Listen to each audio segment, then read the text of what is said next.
If your Ford Ranger turns over slowly or refuses to start, we can pinpoint the failure in just a few minutes. Statistically, 70% of no-start calls on these trucks trace back to a simple battery or terminal issue. Let's walk through the diagnostic process to see what's really happening under the hood.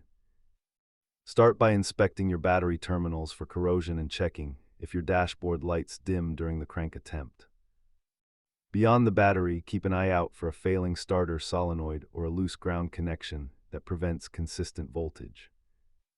If the battery tests fine, you might be dealing with a blown starter fuse or a faulty ignition relay. You can easily handle cable cleaning and relay swaps, but internal starter or ECU issues are better suited for a professional shop.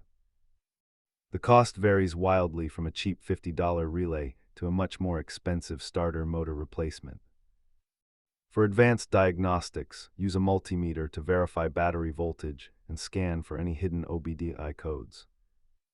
Keep a digital multimeter, a basic scan tool, and a stiff wire brush in your kit to handle most electrical troubleshooting. Always remember to disconnect the negative battery terminal before touching any starter wiring to keep yourself safe. Check those connections first and you will likely be back on the road in no time. Thanks for watching.